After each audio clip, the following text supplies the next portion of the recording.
In the last episode, we talked about why forgiveness is so important and how it reflects God's heart. Today, we're tackling a tough question: how do we forgive others, especially when the hurt feels too deep? Let's be honest, forgiveness is hard. But it's not impossible, especially when we lean on God's strength. First, let's clear up a common misconception. Forgiveness doesn't mean excusing what someone did or pretending it didn't hurt. It doesn't even mean restoring the relationship to what it was before. Forgiveness is not equal to excusing, forgetting, or reconciliation. What is forgiveness? Forgiveness means releasing the offense and entrusting it to God. Romans 12:19 reminds us, "Do not take revenge, my dear friends, but leave room for God's wrath, for it is written, 'It is mine to avenge. I will repay,' says the Lord." Does forgiving others matters at all, Lady Pastor Abigail?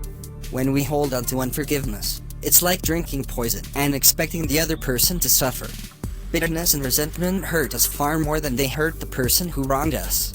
Jesus understood this, which is why he taught us to pray, "Forgive us our debts, as we also have forgiven our debtors," Matthew 6:12.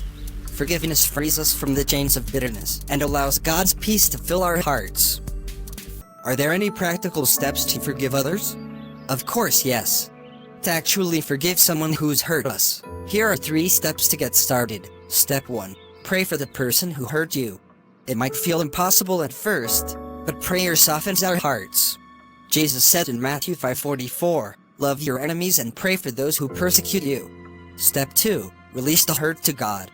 Picture yourself handing the pain over to Him, saying, "Lord, I can't carry this anymore. Please take it." Step 3. Take small steps of kindness. This doesn't mean you have to be best friends with the person, but a kind word or a small gesture can help heal the relationship, or at least your heart. Is Jesus our ultimate example when it comes to forgiving others? I can confidently say Jesus gives us the ultimate example of forgiving others. Even as he was being crucified, he prayed, "Father, forgive them, for they do not know what they are doing." Luke 23:34. If Jesus can forgive his tormentors in his darkest moment, he can help us forgive those who have hurt us. Here's your challenge for this week. Think of someone you've been struggling to forgive. Take a moment to pray for them every day this week.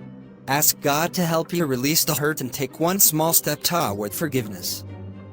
My last word to our cherished viewers is to remember, forgiveness is a process.